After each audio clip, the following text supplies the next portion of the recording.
Good evening. Welcome to People's University, Vietnam War. This is our fifth class of 8. This Tuesday at noon at Lunch with Books, we're having a Center Foundry Remember program. So a lot of the former employees of sadly now closed Center Foundry will be here, hopefully. And we'll talk about the history of that place and some of the things they did. Next week, for Class 6, we will cover the period from 1969 to 72. We're calling it Vietnamization, planned U.S. withdrawal. And the professor for that will be Cody Billick, who is a PhD candidate at The Ohio University. Tonight, we have with us Dr. Daniel Weimer. He's an attorney who received his Juris Doctor from the Thomas R. Klein School of Law of Duquesne University with a concentration in environmental law. Prior to working in the legal field, he was a professor of history at then Wheeling Jesuit University, where he taught courses on the Vietnam War. He earned his PhD from Kent State University and is the author of multiple publications on U.S. foreign policy, environmental history, and drug control. Please welcome Dr. Daniel Weimer.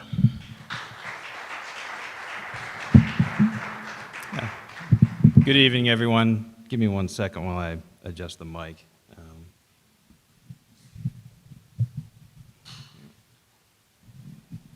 Okay, that should be good. So, good evening, everyone. Thanks for attending this session. Thanks to Sean for inviting me. Glad to be here. And also, it's May Day, so happy May Day to everyone, if you're familiar with that.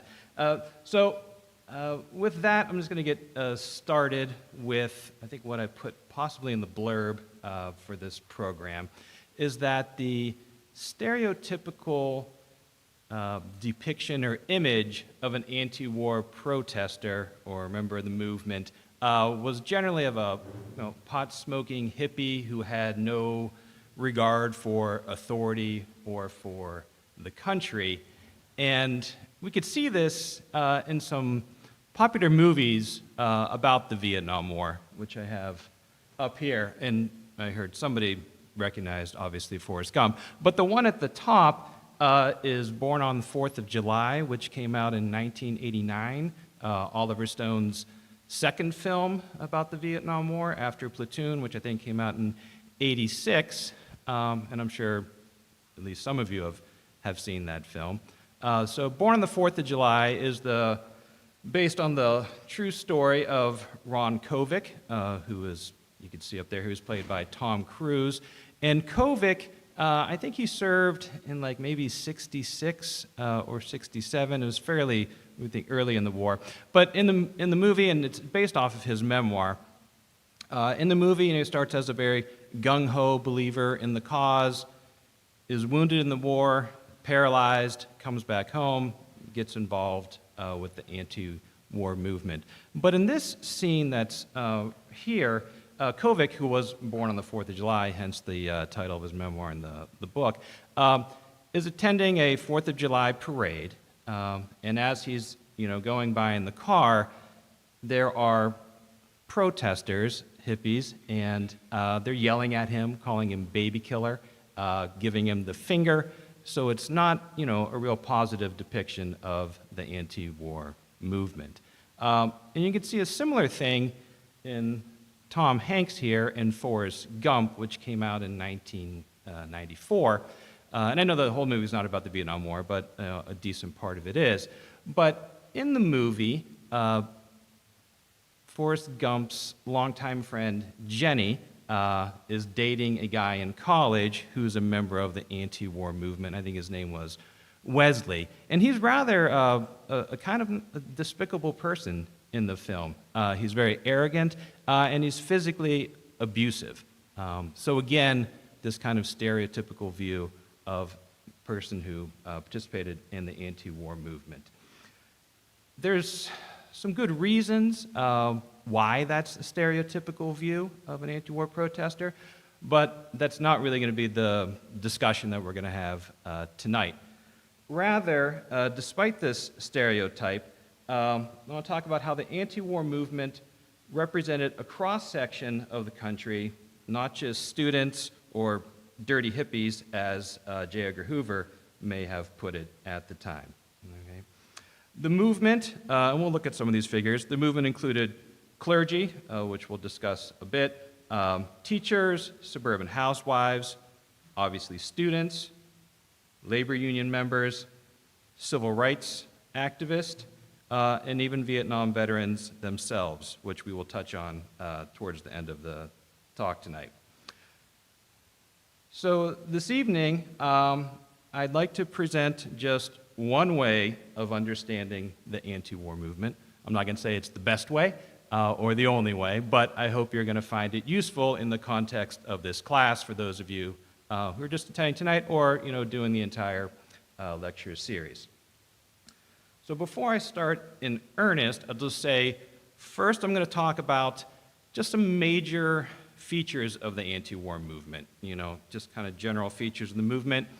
And then I'll touch on how the anti-war movement dovetailed or intersected with other social movements of the 60s and 70s, such as the counterculture.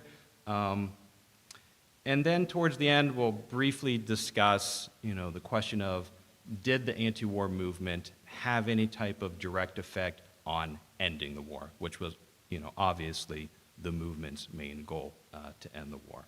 Okay.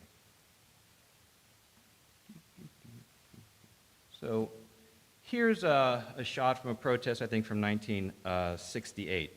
One thing I do want to say is, unlike the civil rights movement, there's not one central figure to the anti-war movement, right? When you think of the civil rights movement, your mind automatically goes to probably Martin Luther King Jr., okay?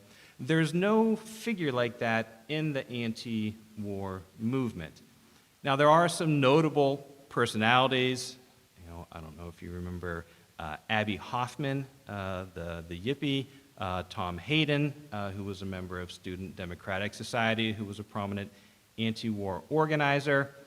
And obviously you had celebrities who were outspoken against the war, such as the pediatrician Dr. Spock, if you recall him. Celebrities such as Gregory Peck was outspoken about the war. Obviously singers like Joan Baez, and we can think of Jane Fonda. But again, there's no central one person or even, I guess you'd say, organization to the anti-war movement. Rather, a wide variety of citizens protested the war and protested the war in different ways. All right? And this, we can't cover all of them, we'll just cover a few of them. But for example, collecting signatures for anti-war petitions, writing letters to representatives and letters to the editor, conducting teach-ins. We're familiar with anybody teach-ins? Remember teach-ins or anything? Yeah, teach-ins were kind of small groups where you would debate and discuss the war. For example, one of the first ones was at the University of Michigan, I think maybe in 1965 or 66. And on one particular day, all of the classes at the university covered some aspect of, the history of the war or Vietnamese culture, or they could be things that happen on the evening or weekends where you would have speakers with different viewpoints of the war. So that was another aspect of the anti-war movement. You have people protesting or boycotting companies associated with the war, such as Dow Chemical, which was a manufacturer of napalm, which became a certain focal point of the protest, and obviously people participating in demonstrations. So of all these, we're not going to look at each one of them. We're just going to look at what I think of are the two main aspects of the anti-war movement, or I would say activities. One would be draft resistance, and the other one, protest marches and demonstrations. Okay.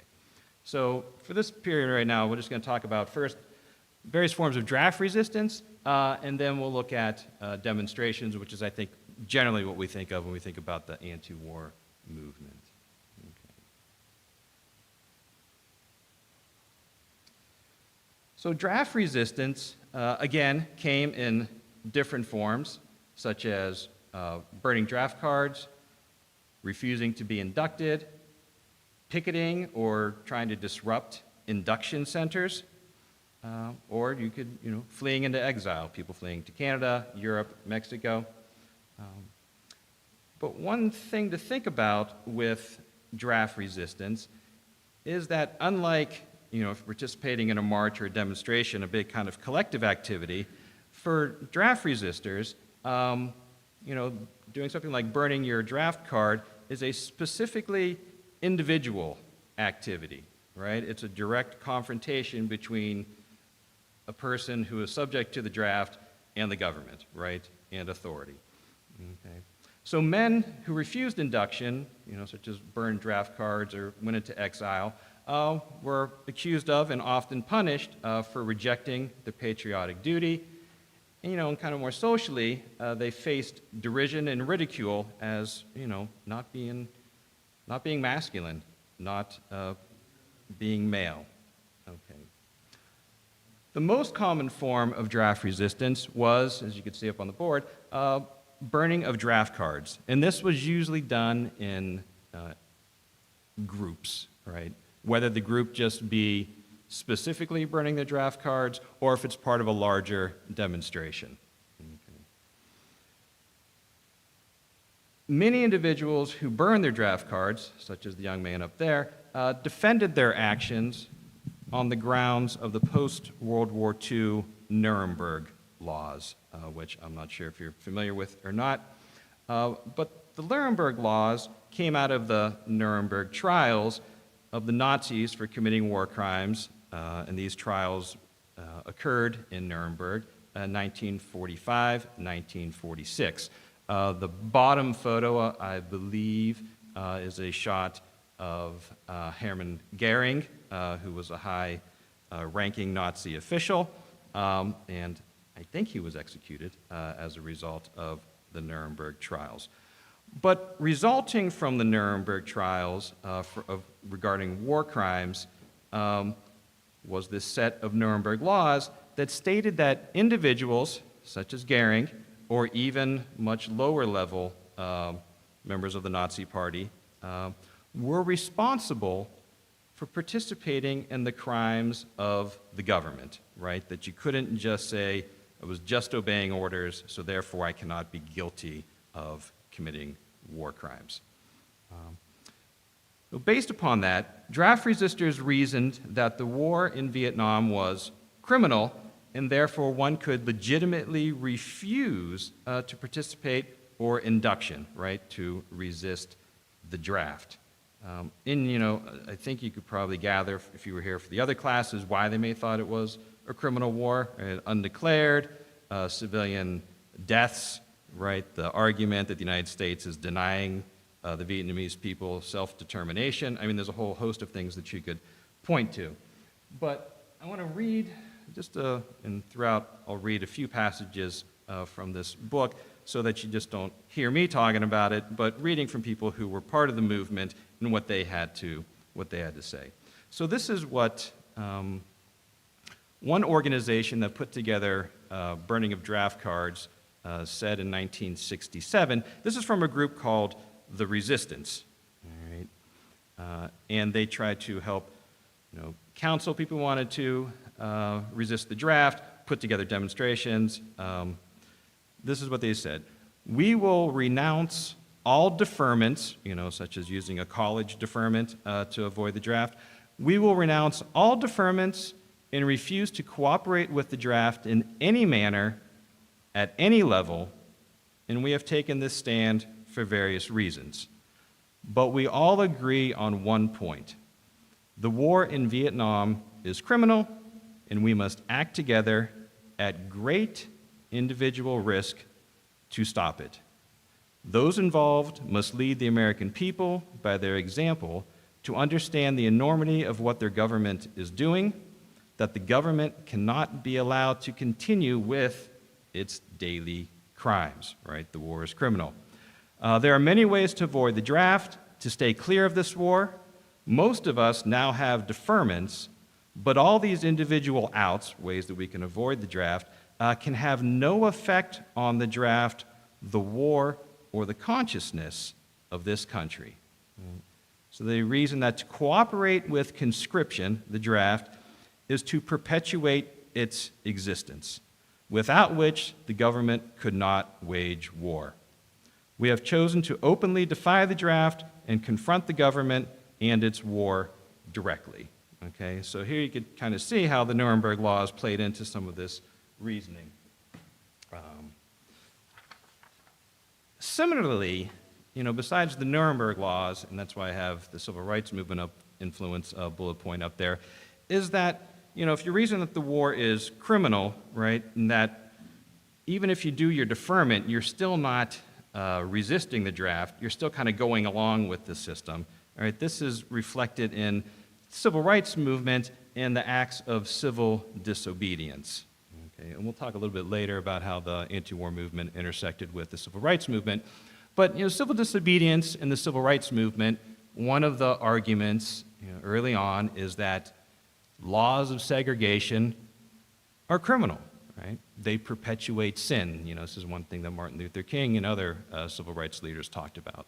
So if you go along with those laws, right, you continue to perpetuate sin. So therefore, you have an obligation to not follow those laws. And that same reasoning, as we just saw. But for people who resisted the draft, they did face consequences. They faced imprisonment and sentences for refusing to be drafted increased as the war went on from 1965, 66 into the later 1960s. So for instance, in 1965, the average sentence for a draft resistance was 21 months, okay? Not an insignificant sentence. By 1968, the average sentence was 37 months. Okay. And there was a sense among the government that trying to make examples of people who refused to be inducted was something to do, hence, part of the increased sentences. By 1972, as far as I know, I saw that about 4,900 individuals were prosecuted for draft evasion. And overall, resistance to the draft increased over the second half of the 60s, particularly as deferments for college ended in 1967. All right, so that can no longer claim college deferment after 1967. And by 1970, some states were having trouble meeting their draft quotas. I found this an interesting statistic. For example, in 1969, 1970 in California, over half the men who were called up in California refused to show up at the induction center. All right? So resistance to the draft kind of gains momentum as time goes on. There's no real firm numbers of people who resisted the draft, whether burning draft cards or refusing to be inducted or fleeing into exile.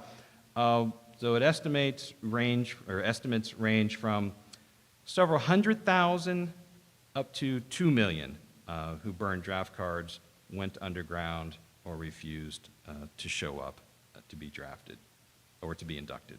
Okay. Illustrating organized resistance to the draft, and I don't have a photo up there, was, just for example, in October of 1967, there was a Stop the Draft Week, which was a nationwide event, mostly centered in the major cities, but it was, focal point was in Berkeley, California, Oakland area, where there was a very large induction center. And about 10,000 people marched on the induction center to try to shut it down. Didn't work. They were rebuffed by the police. There were some arrests. But nonetheless, induction centers themselves become sites of protest regarding resistance to the war in resistance and resisting the draft. Okay. So there's numerous instances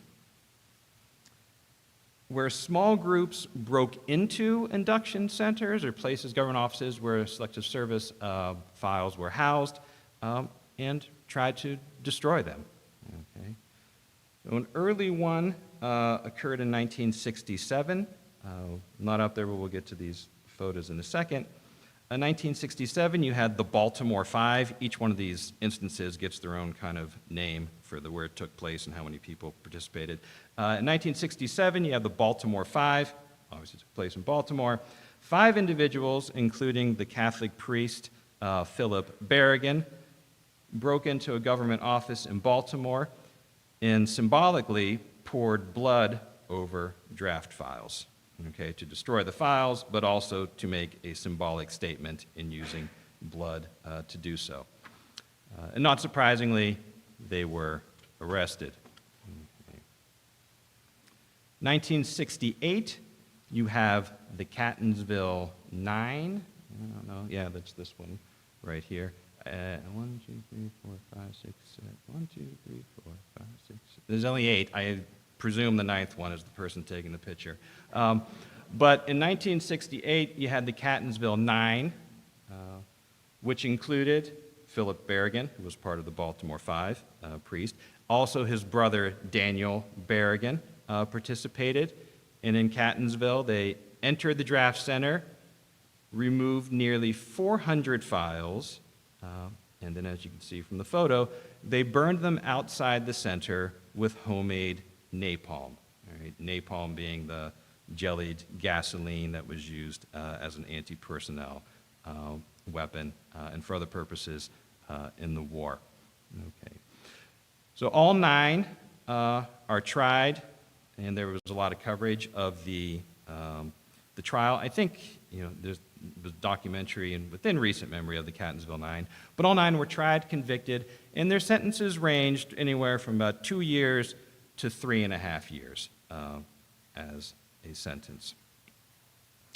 Later, in 1968, you had the Milwaukee 14, this photo right here, and I did count, I think there's 14 there, but you could check my math.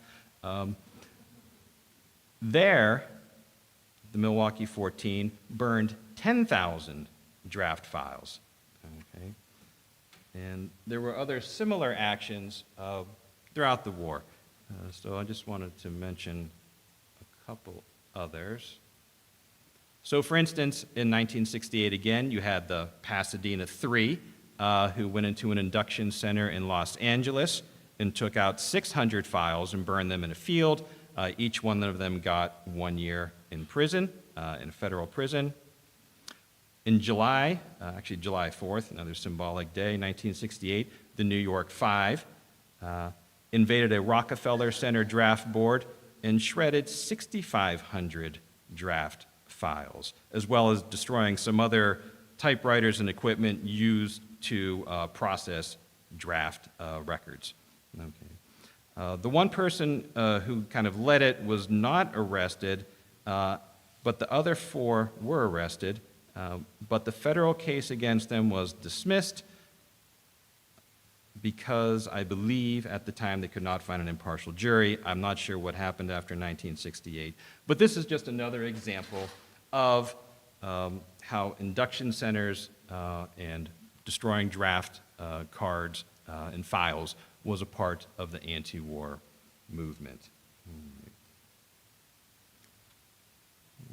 Go back to that in a second. Well, I mentioned right at the beginning when I was talking about resistance to the draft and burning draft cards that it's an individual action, right? Direct confrontation between somebody being inducted and their government. So if burning your draft cards is an individual action, we're going to take just a quick little look at what would be considered in an extreme form of individual action, and that would be self-immolation. Now, when we think about self-immolation, burning yourself to death, this is one iconic image from 1963. Did you guys get this at all earlier? Okay, yeah. So this occurred in 1963 in Saigon. I forget the Buddhist monk's name, but iconic image, self-immolation to protest the then Diem government in South Vietnam because of their repression of the Buddhist sect in Vietnam. All right. But self-immolation actually occurred in the United States. There were, from what I could see, 8 instances of self-immolation in the United States as protest to the war.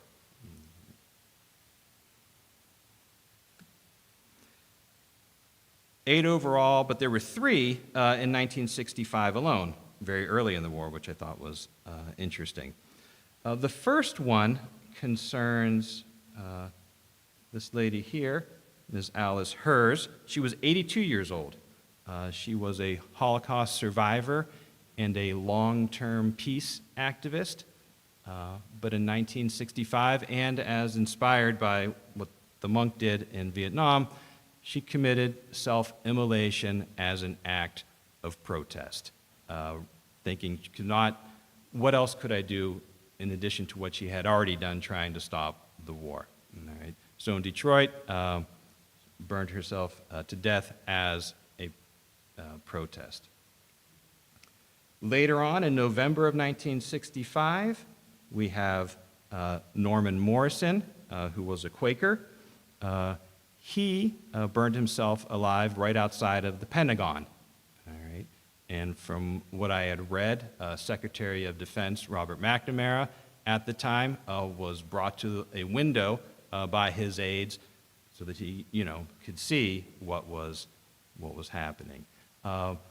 Later on, Norman's wife, and I'll talk about a book, or I'll mention a book at the end, where there's an interview with Norman's wife, where after McNamara published his memoirs in the mid-90s, she wrote to him, and he wrote back, and I think they actually even met to talk about the war and talk about this incident.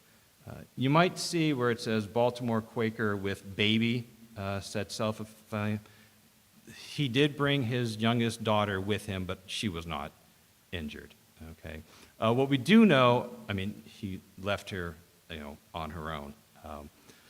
Can't say exactly why, but we do know that earlier that week he was highly disturbed by reading accounts of bombings of civilians, including children in South Vietnam.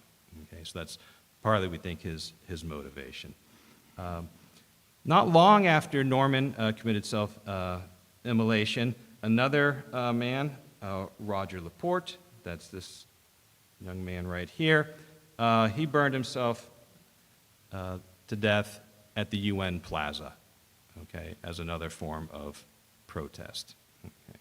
So I just thought I'd mention that because it's not something that generally comes to mind when you think about the anti-war movement in Vietnam.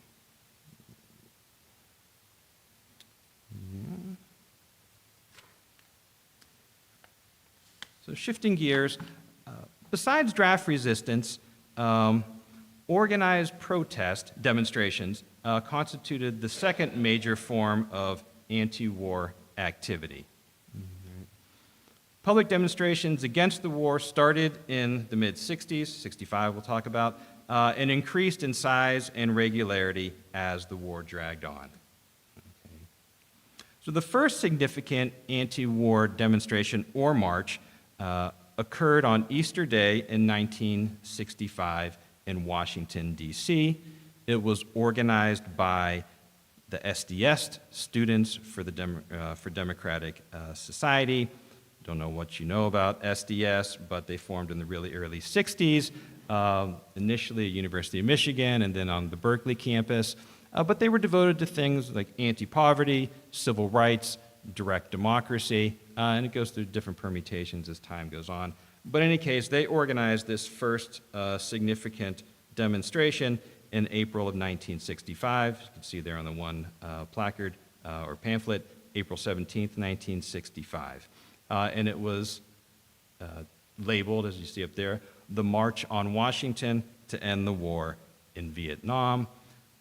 around 20,000 people participated, and you could see down here that there are not yet any dirty hippies participating, and I did read about some anti-war activists said when they look back on photos from this 1965 protest, they were struck by how kind of clean-cut mostly everybody looked compared to later demonstrations. Overall, in 1965, it's estimated that somewhere around 80,000 people participated in demonstrations or protests across the country. That would be including the one in D.C. I'd mentioned that SDS organized this first demonstration, but kind of going along with what I mentioned earlier, that there's no one single organization or figure that's kind of the center of the movement. All right. So SDS organizes this first protest in 65, but then as time goes on, even in later 1965, other organizations form kind of on a national level, dissolve, and then a new one forms. And these groups, such as the National Coordinating Committee to End the War, this is a loose organization of a network of groups across the country. They're trying to put together protest. Later on, you have what's called MOBE, M-O-B-E, Mobilization to End the War, and they kind of organized some later protests starting, I think, in like 68, 69, and going forward. All right. In October of 1967, kind of marks a turning point in the anti-war movement, given the size of the protest. And this is the October 1967 March on the Pentagon that you may remember or be familiar with or have heard about. Okay. In this protest demonstration here, focused in D.C., March on the Pentagon, about 100,000 people rallied in D.C. on the Mall and at the Lincoln Memorial. And then about 50,000 people, we'll talk about this in one second, about 50,000 people surround the Pentagon. All right, so if you've ever seen, I guess I don't have it with me, but iconic photos of, somebody putting like a flower in the barrel of a soldier, yeah, that occurred here, and obviously the other ones. One thing, this March on the Pentagon, you could see some buttons promoting the demonstration. The bottom one here, Pentagon is rising, October 21st, I think it says. It was the idea that possibly you could surround the Pentagon. I don't think this was widespread, but it was part of one segment of protesters. You could levitate if you thought hard enough and prayed hard enough and chanted hard enough to the Pentagon. If that occurred, the war may have ended early, I don't know, but that's where that pin comes from. Pentagon is rising. Okay. So 50,000 people did surround the Pentagon, and here's a shot from the protesters' view. And, right, we have all of this great documentation, images from the movement that we could draw upon, because a lot of it was covered highly in the media, at least some of these bigger events. While nonviolence was a hallmark of most protests and protesters, and that includes, from 65 going all the way until the war ends, there were altercations at this particular one at the Pentagon between protesters, activists, and paratroopers and U.S. Marshals who kind of formed that ring around the Pentagon to prevent anybody from getting in to the compound or building. I guess you would call the Pentagon a building. A few hundred were arrested, and at this point, the government kind of hoped that violence on the part of protesters would help discredit the movement, in public opinion. And that's not surprising. It was the same thing with the civil rights movement, right? If there was any violence on the part of protesters, that's good because it helps discredit the movement. But even as the government, kind of hoped that, clashes between police and protesters would discredit the movement, public opinion by 1967 supporting the war has already dropped significantly. And by mid-1967, public support, according to some polls, had already fell below 50%. Right? At the end of 1967, only 28% of the public supported LBJ, much of that attributed to the war. And then the last class I just saw over there, I think you guys covered TET. After TET, the majority of Americans opposed the war. And I don't mean the vast majority, but 60% or so. And we could see this, I like this graphic, it's from a Gallup poll, to this question, which I'll just let you read for a second.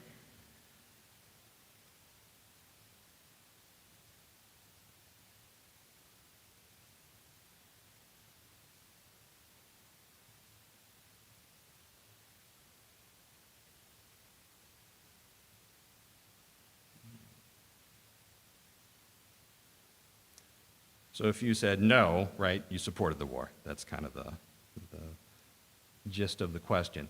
But we can see down here, you know, by July, mid-1967, already below 50%. Kind of goes up and down, but generally on a downward trend from that point onward. And we can see here, February 68, aftermath of TET, public support is, you know, a little above 40%, but not much. Up and down. This February 69 one, I kind of chalked that up to, I didn't really investigate this, but I kind of chalked that up to Nixon just entering office and his, you know, platform saying that he had a secret plan to, you know, get out of the war. That may have helped him there. But the big point is, as the anti-war movement is increasing, support for the war is dropping. Whether there's a direct correlation between the movement and protest and declining public support for the war, that's a harder question to answer. I'll talk a little bit about that at the end. But the war is not going well for the United States.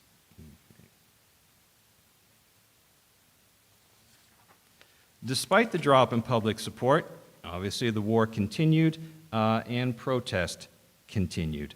By 1968, you know, up until the early 70s, college campuses increasingly become sites of protest, whether they're demonstrations. In 68, you also have, you know, students occupying buildings, going on strikes, sit-ins, sometimes shutting down campuses. Early on, you know, a lot of this campus-specific activity occurred on campuses where the university was related to some defense industry research, all right? Such as Wisconsin. I think there was a big Dow. At the University of Wisconsin, there was, you know, Dow research, you know, and Dow was a big defense manufacturer for the war. Michigan State University also was a site of protest because at Michigan State, I don't think this is hugely widely known, but at Michigan State, they had a research program about how to train police forces in foreign nations, including South Vietnam, on how to keep law and order going and to tamp down on any type of protest or dissident movements. So as the war goes on, obviously so do protests. In 1969, there's another 100,000 person march in April of 69 in DC. And then in November, which this shot is from, this was part of the nationwide second moratorium to end the war. And this is a nationwide protest, and hundreds of thousands of people participated. DC, Boston, New York, San Francisco had some of the highest numbers showing up. And you can just tell from this shot of the large volume of people who participated. Most controversial, and I'm assuming you recall this, most controversial demonstrations occurred in 1970, in May of 1970, you guys didn't get to this yet in the class, but in May of 1970, Nixon administration decides to invade Cambodia. And so as Nixon's entering office, right, he's talking about winding down U.S. Involvement in the war, but he gets into office and in 1970 expands the war by joint U.S. and South Vietnamese invasion of Cambodia to supposedly, according to the argument of the government, that in Cambodia was this kind of North Vietnamese Army and National Liberation Front Pentagon that they were going to capture, and that was going to help eliminate the enemy. So anyways, in the wake, very soon after announcing the Cambodian invasion, you have nationwide protest. About 1 million college students protest on and off campuses, and many campuses are shut down for a period of time. Most notably, Kent State, May 4th, 1970. What happened on the 4th was kind of the culmination of a series of events. Earlier, may have even been a couple days earlier, there was an old ROTC building that was no longer functioning. That was burned down by protesters, right? Eventually, the National Guard is called in by Governor Rhodes. They have live ammunition. And at some point, you have students up here. This, I think, is where they teach architecture, the architectural school, I believe still. Protesters up on the hill, troops down on the bottom. And at some point, there's the soldiers who opened fire said that somebody had fired a gun or people were throwing rocks at them. In any case, soldiers fired at the protesters, and 4 people were killed. I forget how many were injured, but 4 students were killed. I think at least half of them were not even participating in the protest. They were just on campus as students. Okay. Later in May, and this doesn't fit exactly within the anti-war movement, but at Jackson State University in Mississippi, which is I don't want to say historically black college, but high African-American population, on May 15th, there had been protest on campus. A lot of it had to do with racial tensions between the African-American students and the white population locally, but that turned into confrontation between demonstrators and the police. And the police, as you can see here, really opened fire. You could look it up. I don't have the stat with me now, but the amount of ammunition that was expended on this dormitory. And 2 students were killed. All right. So kind of, you could see this kind of increasing cycle as the war goes on. Nonetheless, the war continued, as did protest. Probably one of the high points in terms of volume occurred in April of 1971, about a year later, where it's estimated about 500,000 people demonstrated in Washington, D.C. And as I said, protests essentially continue into 1972 and really end when the war ends in early 1973.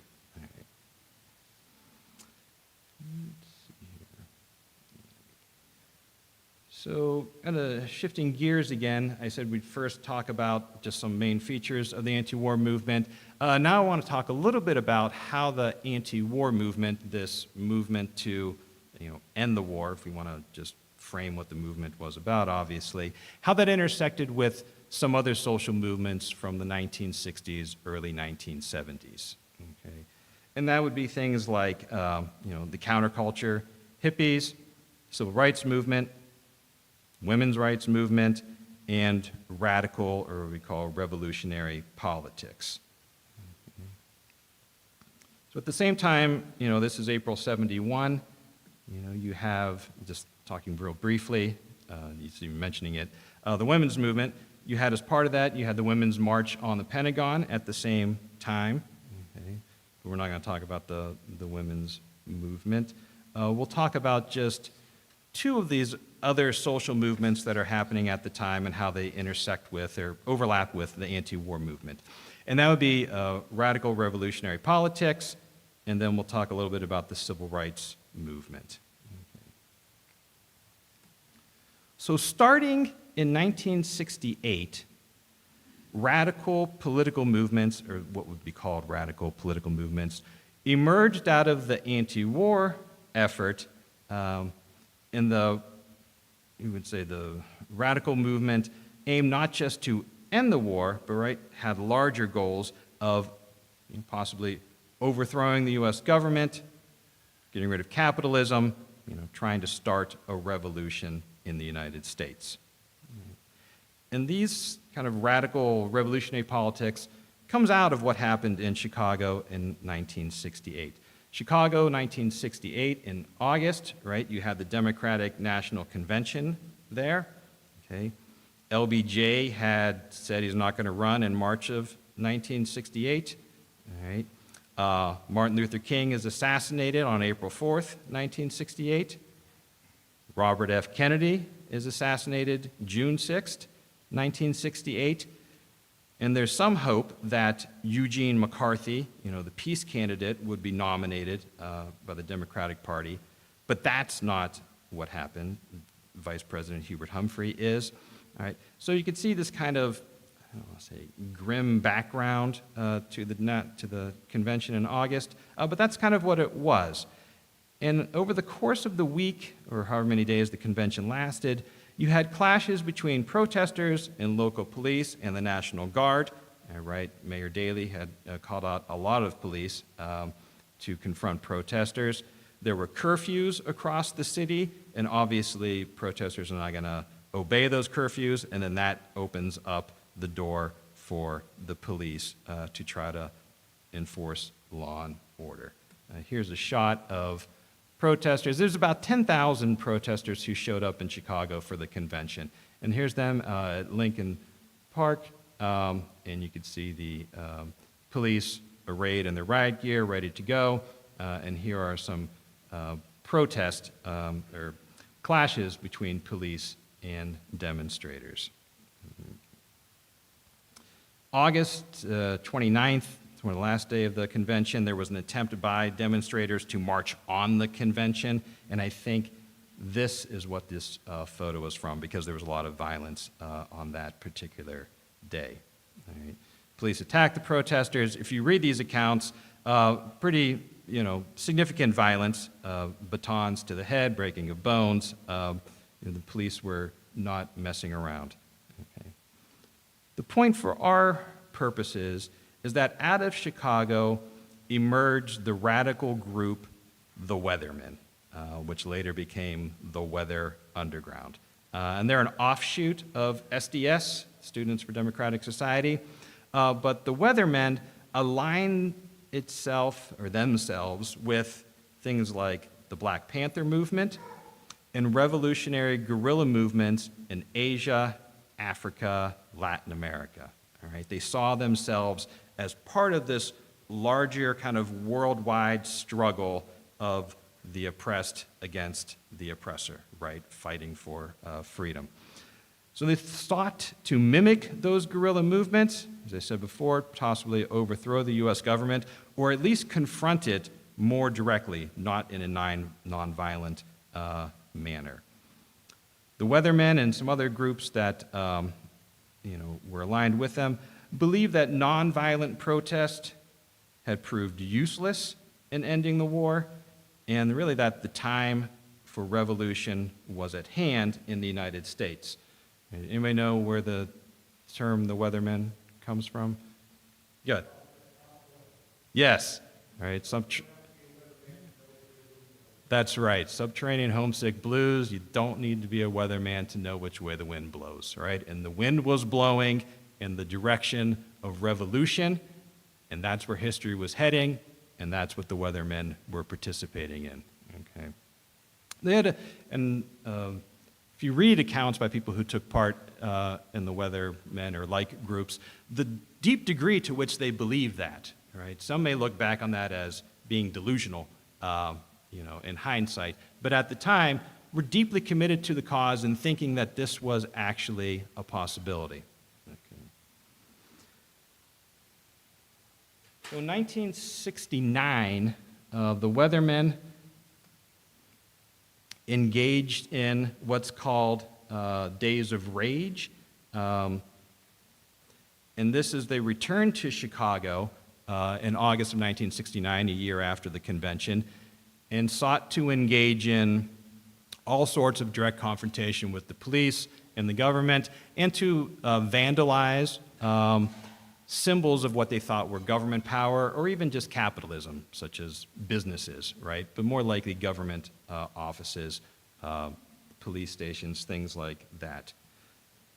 I'm going to read you a little bit of their reasoning. This is, let me find that page. Okay. And here's a shot of the Days of Rage, August of 1969, and you can see they're ready to go with their, gathering whatever you could to counter police forces. So this is what Weatherman said.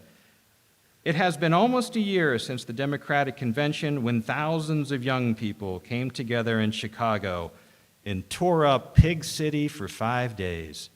The action was a response to the crisis this system is facing, right? So they're not just looking at the war, but that there's systemic rot. The whole system is rotten in the United States, okay?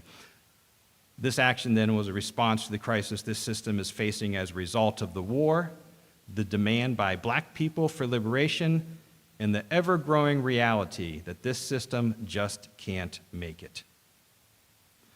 The war goes on despite the jive double talk about troop withdrawals and peace talks.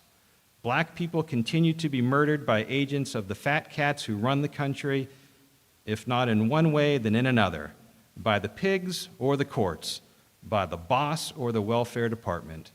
Working people face higher taxes, inflation, speed-ups, and the sure knowledge, if it hasn't happened already, that their sons may be shipped off to Vietnam and shipped home in a box.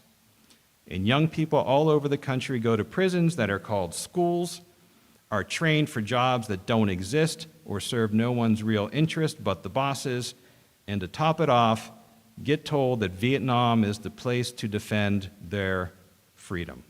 Okay. Showing how this movement intersects with some other social movements. It says, and more, it's a system that steals the goods, the resources, and the labor of poor and working people all over the world in order to fill the pockets and banks accounts of a tiny capitalist class.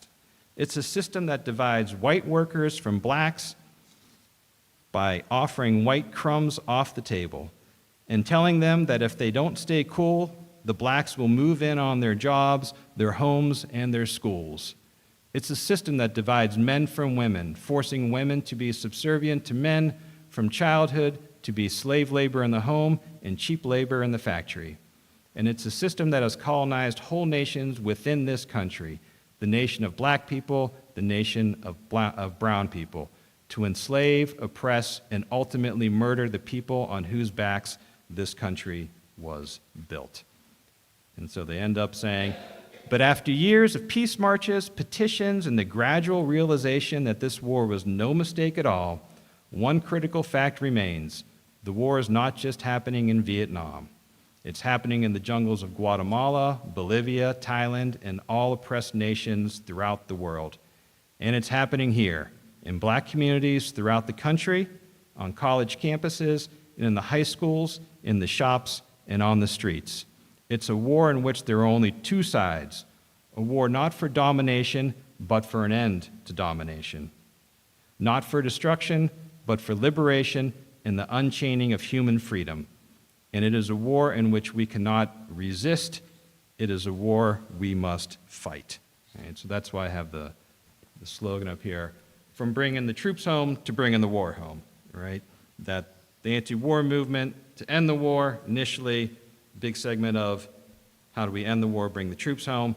But then later on, as time goes on, after 1968, you get a faction that emerges that peaceful protest is not just doing it. War is part of a much bigger problem, and we have to bring that violence home to not just end the war, but to really change the entire system in the United States. Okay. So the Weathermen then become the Weather Underground. I think it's in 1969, in the aftermath of the Days of Rage that we talked about in Chicago, where they start thinking seriously about bombing different places in the United States. Not to kill people, but to make a symbolic point and to destroy some of the infrastructure of the U.S. government and of, essentially capitalism.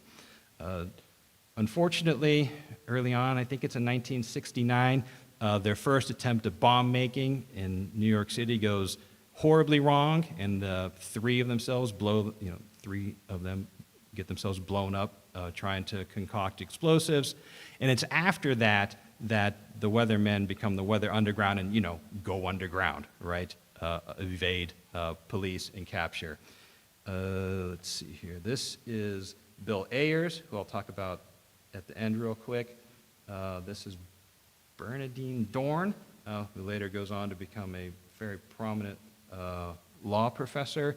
And this is Mark Rudd, who was a member of SDS, of that faction that shoots off into the Weathermen.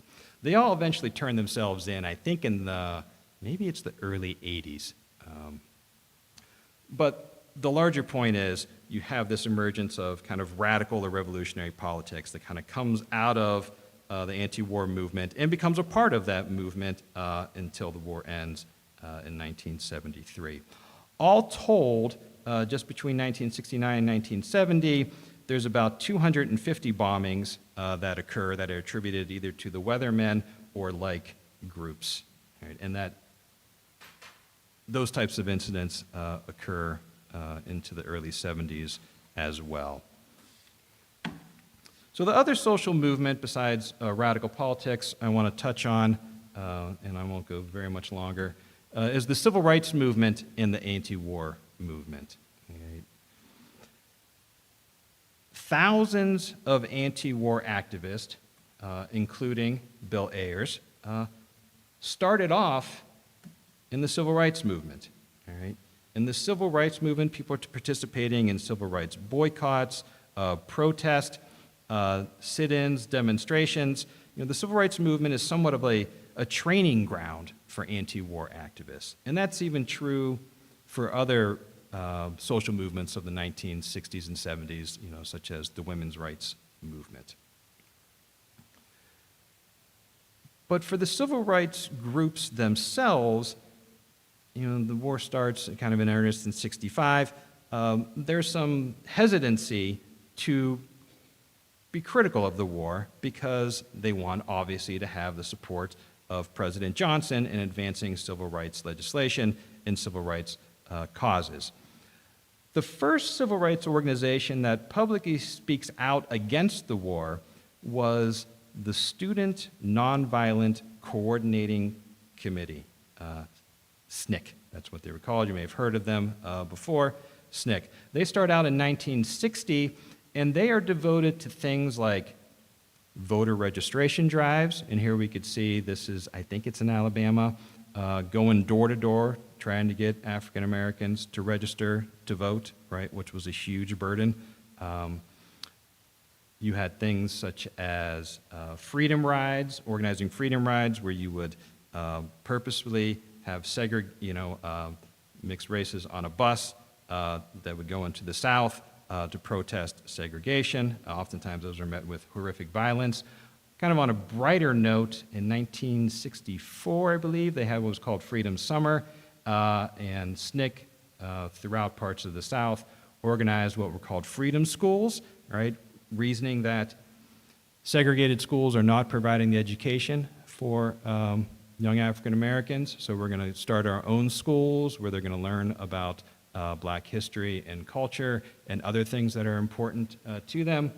And there's really good documentary footage of some of this stuff that you probably find on YouTube. I know that the PBS series Eyes on the Prize, which was about the civil rights movement, has a really good episode about the Freedom Summer and a lot of good stuff about SNCC. But nonetheless, SNCC in 1965 comes out against the war, and in January of 1966, SNCC formally put out a a call for Americans to resist the draft and instead join the civil rights movement. And I'll just read a short little passage from this publication from 1966. It says, "We, the Student Nonviolent Coordinating Committee, have been involved in the Black people's struggle for liberation and self-determination in this country for the past 5 years. Our work, particularly in the South, has taught us that the United States government has never guaranteed the freedom of oppressed citizens and is not yet truly determined to end the rule of terror and oppression within its own borders." It says, "We are in sympathy with and support the men in this country who are unwilling to respond to the military draft, which would compel them to contribute their lives to the United States aggression in Vietnam in the name of the freedom we find so false in this country. We recoil with horror at the inconsistency of a supposedly free society where responsibility to freedom is equated with the responsibility to lend oneself to military aggression. We take note of the fact that 16% of the draftees from this country are Negroes called on to stifle the liberation of Vietnam to preserve a democracy which does not exist for them at home. We ask, where is the draft for the freedom fight in the United States? We therefore encourage those Americans who prefer to use their energy in building democratic forms within this country. We believe that work in the civil rights movement and with other human relations organizations is a valid alternative to the draft. We urge all Americans to seek this alternative, knowing full well that it may cost them their lives as painfully as in Vietnam." Okay, so SNCC is the first of the civil rights organizations that comes out very strongly against the war. And you can see the reasons why, right? The war is drawing attention and resources away from what is an already existing struggle for freedom and liberation inside the United States. Martin Luther King himself made some remarks about the war in 1965, but publicly and most strongly came out against the war in April of 1967 at the Riverside Church in New York City. So this is about a year before he's assassinated. And again, I'm just going to read you a short couple quotes from what he said and see how it coincides with what SNCC is arguing.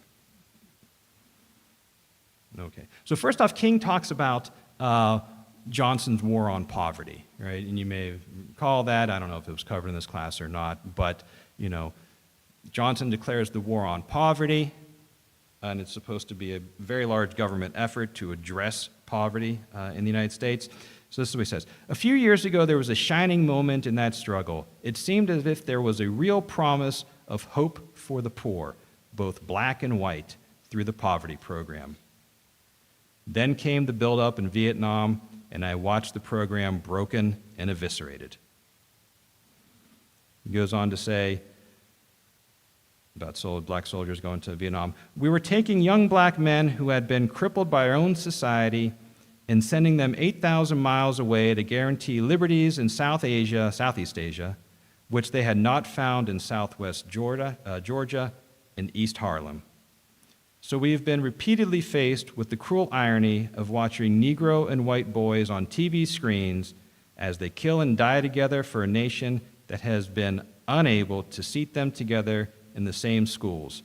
So we watch them in brutal solidarity burning the huts of a poor village, but we realize that they would never live on the same block in Detroit. I could not be silent in the face of such cruel manipulation of the poor." And he ends with, "At this point, I should make it clear that while I have tried here to give a voice to the voiceless of Vietnam and to understand the arguments of those who are called our enemy, I am deeply concerned about our own troops there as anything else. For it occurs to me that what we are submitting them to in Vietnam is not simply the brutalizing process that goes on in any war where armies face each other and seek to destroy, We are adding cynicism to the process of death, for our troops must know, after a short period there, that none of the things we claim to be fighting for are really involved. Before long, they must know that their government has sent them into a struggle among Vietnamese, and the more sophisticated surely realize that we are on the side of the wealthy and the secure while we create a hell for the poor. Okay. So that's King coming out against the war for those reasons, and you can see how it comes out of his concern for poverty, which then becomes one of his main causes up until he's assassinated a year later. Okay. Also in April 1967, another very prominent, we say civil rights figure, African American, comes out against the war, and that would be boxer Muhammad Ali, who refused draft induction and was convicted of draft evasion, significantly stripped of his heavyweight title, and banned for boxing for 3 years, which were severe penalties, and they were meant to be so. But here is Ali himself. I'll just let you read that.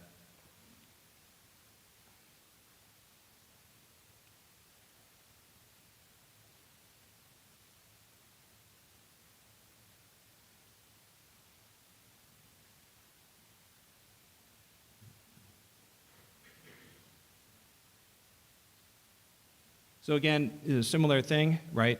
There's no freedom at home for African Americans. Why should they be going to Vietnam and fighting against the Vietnamese who are seeking their own self-determination?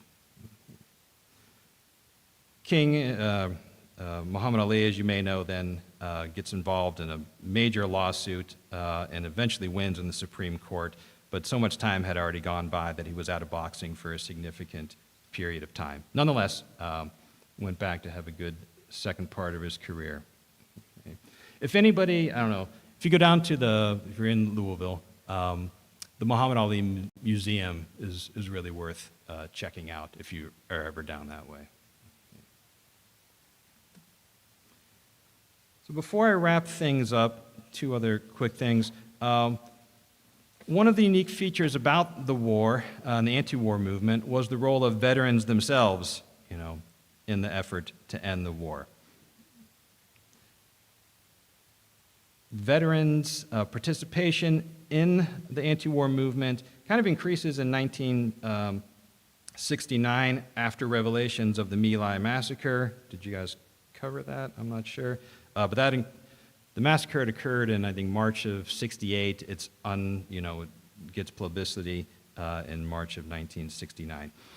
In any case, the most prominent veterans group that protested the war, what was called the Vietnam Veterans Against the War. They organized in 1967, kind of just a handful of soldiers, but gained members and recognition by 1969. Let's see here. In 1971, Vietnam Veterans Against the War organized what was called the Winter Soldier investigation. I don't know if you've ever heard of that, but if you're interested, the last time I checked, I think most of a documentary about the Winter Soldier investigation was on YouTube. But it was the Winter Soldier investigation was an event, publicized event, media was called in which over 200 veterans testified about atrocities that they had witnessed in Vietnam. Okay. That was in January of 1971, and this soldier right here was one of the participating members.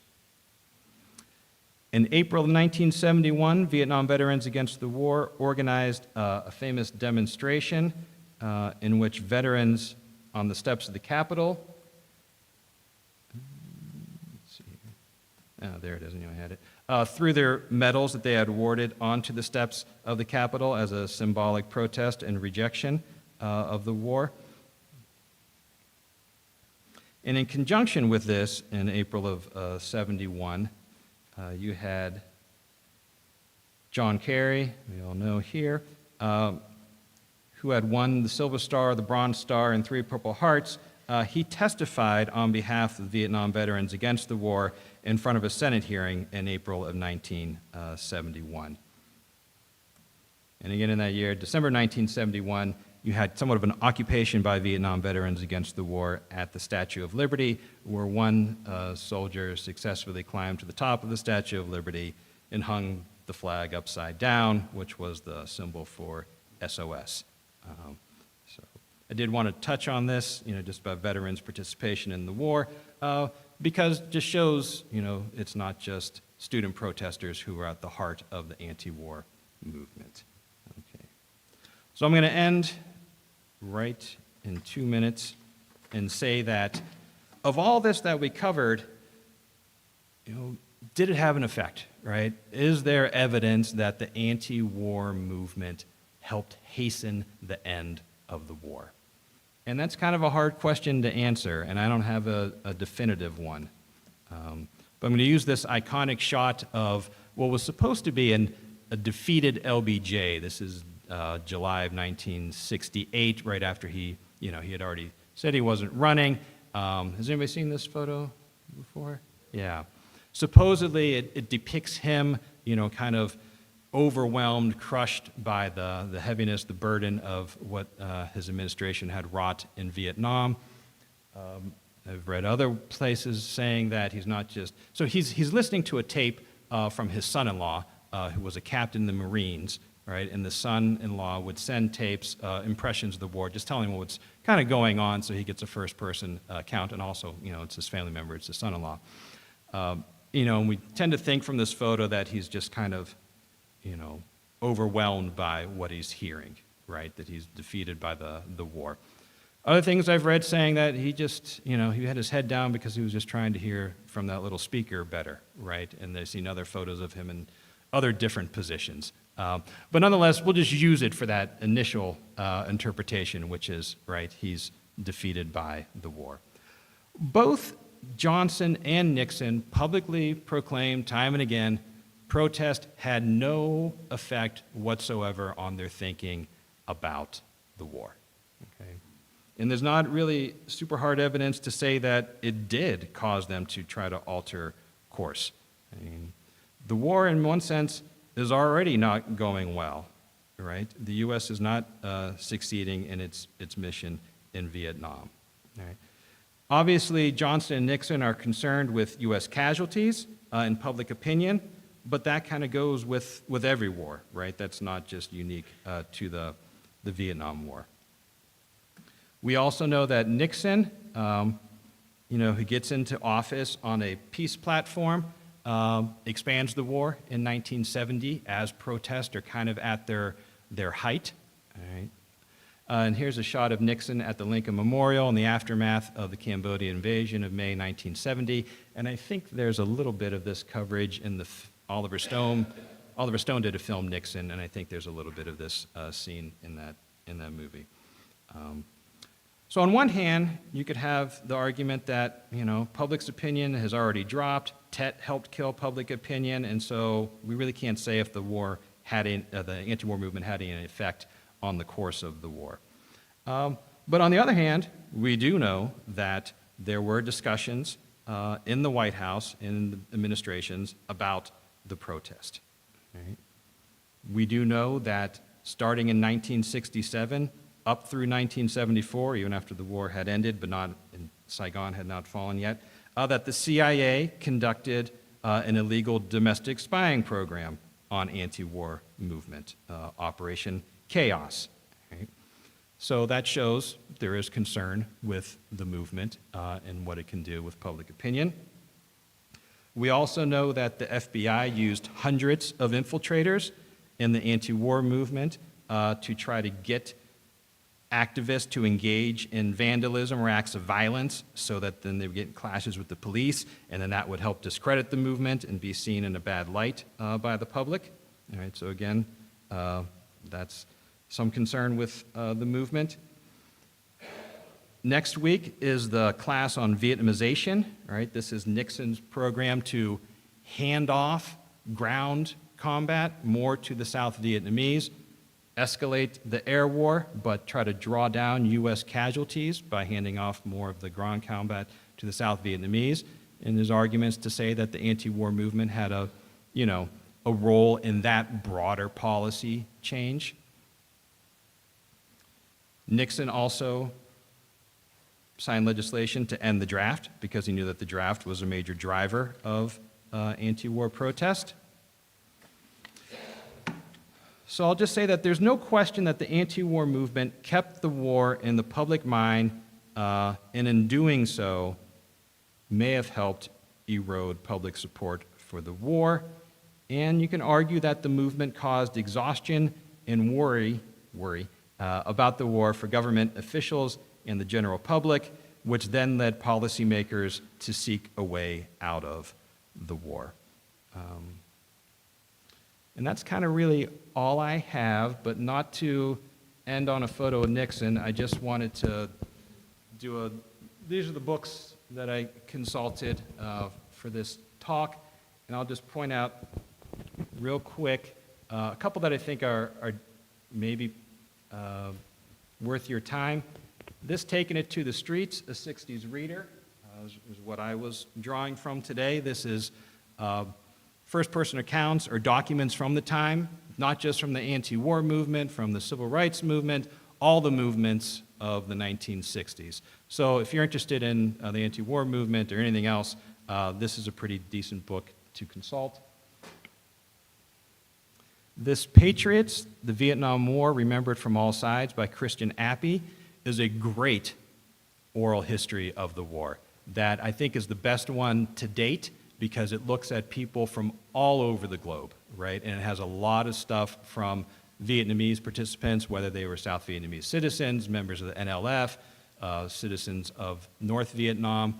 But he has it's a really good coverage of participants in the Vietnam War in whatever capacity. I would recommend that. Fugitive Days is a memoir by Bill Ayers, who I pointed out he was one of the founding members of the Weathermen. And I'm not going to recommend it. I just reread it before doing this. I'm not going to not recommend it.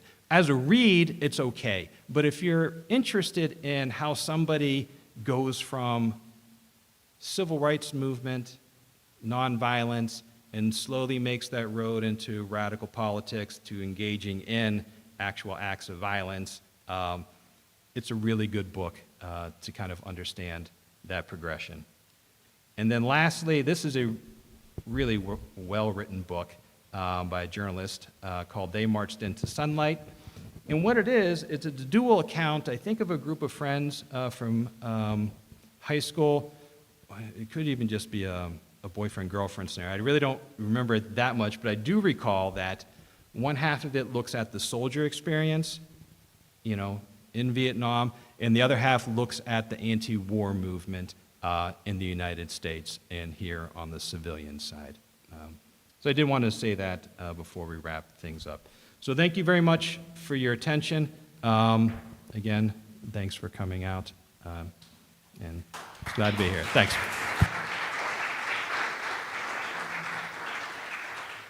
If you have any questions for Dr. Weimer, feel free to come on up and ask him.